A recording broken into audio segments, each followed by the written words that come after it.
अस्सलाम वालेकुम। आज का हमारा कम्युनिकेशन का टॉपिक है एसेंशियल्स ऑफ अफेक्टिव कम्युनिकेशन। इसमें हम बात करेंगे कि अफेक्टिव कम्युनिकेशन के लिए कौन कौन से एसेंशियल्स की ज़रूरत होती है। अब अफेक्टिव कम्युनिकेशन की बात की जाए तो एक ऐसा प्रोसेस है जिसमें हम अपनी इन्फॉर्मेशन को ट्रांसमिट करते हैं इंडिविजुअल्स के दरमियान या इंडिविजुअल या ऑर्गेनाइजेशन के दरमियान, ताकि हम उनको इन्फॉर्म कर सकें या उनसे कोई रिक्वेस्ट कर सकें या परसुएड कर सकें, किसी बात पे उनको कायल कर सकें या गुड विल क्रिएट कर सकें। इस चीज़ के लिए आपका जो मैसेज है वो क्लियर होना चाहिए, कंप्लीट होना चाहिए, करेक्ट होना चाहिए, और जो ऑडियंस है आपकी, उस जो रीडर है उसका टाइम सेव करना चाहिए, यानी कि वो टाइम वेस्टेज ना हो उसको, और आपके जो गोल्स हैं उसको आप अचीव कर सको।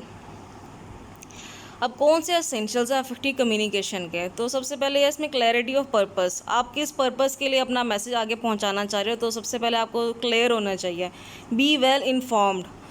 आप वेल इन्फॉर्म्ड हो हर चीज़ के बारे में, जो मैसेज आप पहुंचा रहे हो, जो बात आप कर रहे हो, आपको उसका पूरा नॉलेज होना चाहिए, तभी आप दूसरे को उसके बारे में बता सकोगे कि आप क्या बात कर रहे हैं। Analyse the audience. आपको अपनी टारगेट ऑडियंस का पता होना चाहिए, आप किस तरीके से किस मैसेज को कौन सी ऑडियंस तक पहुंचाना चाह रहे हैं। अवॉइड जैरगॉन्स। जो डिफ़िकल्ट टर्म्स हैं, अनफेमिलियर टर्म्स हैं, आपने वो अवॉइड करनी है। आपने कॉमन लैंग्वेज यूज़ करनी है, जो सिंपल वर्ड्स हों, जो आसानी से समझ आ सकें। Communicate confidently. आपने कॉन्फिडेंटली बात करनी है। Be consistent. आपने कंसिस्टेंटली बात करनी है, एक तसलसल के साथ बात करनी है, एक स्टोरी की तरह आपने पूरा उसको समझाना है, पूरा उसमें लिंक्स हों, आपने बताना है किस तरीके से आपने इस बात को लेके चलना है।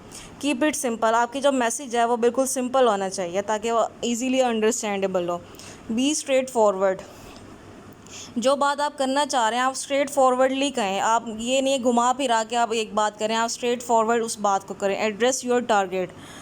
अपनी टारगेट ऑडियंस से आप डायरेक्टली एड्रेस करें। Good listening. अब कोई भी मैसेज अंडरस्टैंड करने के लिए आपको एक गुड लिसनिंग की ज़रूरत होती है, यानी कि आप तहम्मुल से उसकी बात सुनें फिर आप रिएक्ट करें। अब इसके जो नेक्स्ट हैं वो है 7 C's ऑफ कम्युनिकेशन। कोई भी आपने कम्युनिकेशन को अगर अफेक्टिव बनाना है तो उसके 7 C's हैं। जो सबसे पहला सी है वो है क्लियर, नेक्स्ट है concise, concrete, correct, considerate, complete, courteous. अब हम बात करेंगे सबसे पहले क्लियर की। तो क्लैरिटी ये है कि आपका जो मैसेज है वो आपकी टारगेट ऑडियंस तक पहुंच रहा है, वो इजीली अंडरस्टैंड एबल है, वो इजीली कन्वे हो रहा है और दूसरे की समझ में क्लियरली आ रहा है, तो आपका मैसेज क्लियर होगा और आपकी कम्युनिकेशन जो है वो अफेक्टिव होगी। अब क्लियर मैसेज के लिए कौन कौन सी चीज़ों की ज़रूरत होती है? तो सबसे पहले जो आपका जो मैसेज है वो शॉर्ट होना चाहिए, उसमें फैमिलियर वर्ड्स यूज़ होने चाहिए। उसके जो सेंटेंसेस हैं और जो पैराग्राफ्स हैं वो अफेक्टिवली आपने कंस्ट्रक्ट करने हैं, अफेक्टिवली आपने बनाने हैं, किस तरीके से आपने बात को लेके चलना है। अचीव अप्रोप्रिएट रीडेबिलिटी और ऑडिबिलिटी। जो आपका मैसेज है उसकी टारगेट ऑडियंस जो है वो आसानी से पढ़ सके या सुन सके, उसको समझ आ जाए जो आप बात करना चाह रहे हैं। अगर आपको ज़रूरत है किसी इलस्ट्रेशन, किसी भी पिक्चर्स, ग्राफ्स, चार्ट्स के ज़रिए, आप किसी वीडियोज़ के ज़रिए सामने वाले को अपना मैसेज समझाओ तो आप वो भी यूज़ कर सकते हैं। कॉन्साइसनेस। अब जो नेक्स्ट है अफेक्टिव कम्युनिकेशन के लिए वो है कंसाइसनेस। आपने ब्रीफ और यानी कि ब्रीफ वर्ड्स यूज़ करने हैं, आपने ब्रीफली उसकी समरी बतानी है, आपने पूरी एक डिटेल्ड, अगर आप डायरेक्टली बताओगे सामने वालों के तो वो बोर हो जाएगा, वो आपकी बात को अंडरस्टैंड ही नहीं करेगा। आपने उसको ब्रीफ रखना है, पूरी उसकी समराइज़ करना है फ्यूएस्ट पॉसिबल वर्ड्स में, जितने कम से कम वर्ड्स हो सकते हैं आपने उसमें समराइज़ करके सामने वाले को अपनी बात बतानी है, तभी आपकी कम्युनिकेशन इफेक्टिव होगी। आपने उसमें ये चेक करना है कोई अननेसेसरी वर्ड्स और सेंटेंसेस तो नहीं यूज़ हुए हुए, अगर ऐसे कोई वर्ड्स यूज़ हुए हुए हैं तो आप उसको एडिट कर दें। और आपने ये भी देखना है कोई एक पॉइंट को आप बार बार तो नहीं दोहरा रहे, एक ही पॉइंट आपने सेवरल टाइम्स को उसमें ज़िक्र किया हुआ है, अगर ऐसा है तो आप उसको डिलीट कर दीजिए। या इसमें एग्जांपल दी गई है कि अगर एक वॉच है, यानी कि इसमें दिया गया a watch is an intricate instrument to measure time which many people consider the gift that is the most valuable of all. अब इसमें अननेसेसरी वर्ड्स यूज़ हुए हुए हैं और सेंटेंसेस बहुत, एक सेंटेंस जो है बहुत लार्ज हो रहा है, तो आपने इसको इस तरीके से लिखना है, a watch measures time which many consider the most valuable gift. आपने इतने बड़े सेंटेंस को शॉर्ट ब्रीफली समराइज़ कर दिया और सामने वाले की समझ में आसानी से आ जाएगा इस तरीके से। नेक्स्ट है कॉन्क्रीटनेस। आप जो बात कर रहे हैं उसमें वो कंक्रीट हो, यानी कि जनरल आपने बात नहीं करनी, आपने स्पेसिफिक अपने उन्हीं पॉइंट्स का ही जिक्र करना है जो आप सामने वाले को बताना चाह रहे हैं। आपने इधर उधर की स्टोरीज़ नहीं बतानी, स्पेसिफिकली वही पॉइंट्स जिक्र करने हैं जो आपका मैसेज का मेन पर्पज़ है।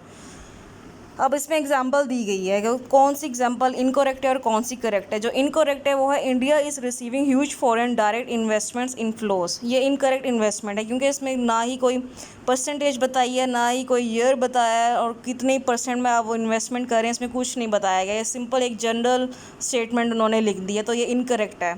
अब इसकी करेक्ट स्टेटमेंट अगर हम लिखें तो वो ऐसे लिखेंगे, foreign direct investment inflows to India rose by 16% year on year $1.44 billion June 2013। इसमें इन्होंने परसेंटेज भी बता दी, किस साल में कितना उन्होंने मुनाफा हुआ, उन्होंने कितनी इन्वेस्टमेंट की और किस सन में की, किस महीने में की, ईच एंड एवरीथिंग इसमें आपने पूरे फैक्ट्स एंड फिगर्स के साथ स्पेसिफिकली आपने डिस्कस कर दिया।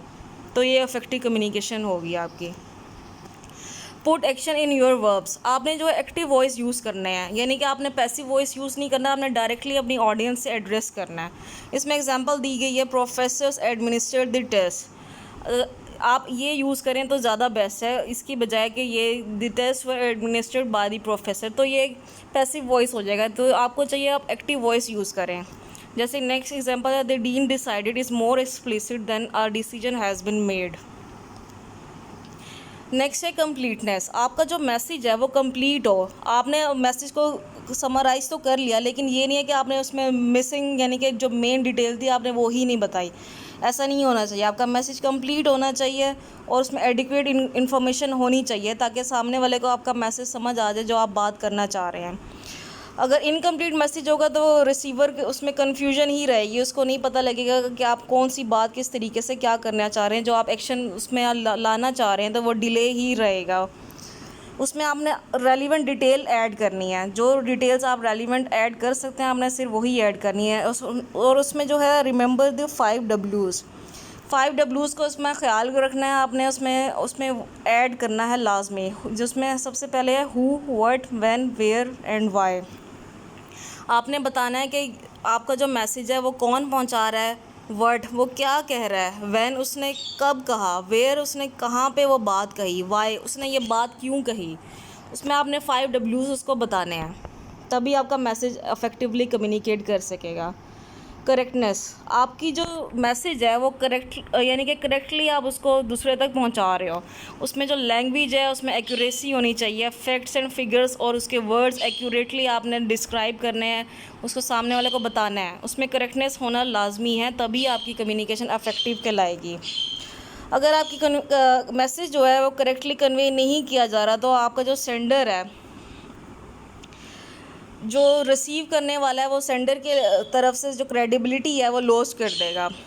उसको इतमाद ही नहीं रहेगा कि जो सामने वाला है वो बात क्या कर रहा है, क्योंकि कभी वो कोई बात करता है उसके फैक्ट्स एंड फिगर्स ही नहीं क्लियर, वो गलत यानी कि उसने बताए हुए हैं वो करेक्ट ही नहीं है, तो वो सामने वाले के जो है क्रेडिबिलिटी लॉस हो जाएगी।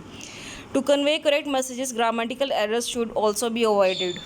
जो आपके लैंग्वेज के इश्यूज़ हैं, ग्रामेटिकल एरर्स हैं, कोई भी आपके लैंग्वेज का इशू है, इंग्लिश लैंग्वेज में या उर्दू लैंग्वेज में है, आपने वो भी हटाना है। आपने करेक्टली कन्वे करना है, किस तरीके से आपने मैसेज को लेके चलना है। कोई उसमें लैंग्वेज या ग्रामेटिकल एरर्स नहीं होने चाहिए।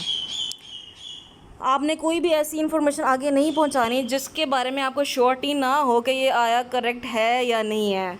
अगर आप उसके बारे में श्योर हो, कंफर्म है आपको इस बात का कि ये इन्फॉर्मेशन जो मैं आगे पहुंचा रही हूँ ये करेक्ट है, तभी आपने उसको बात आगे लेके चलना है। अदरवाइज़ आप उस बात को आगे डिस्कस ना करें।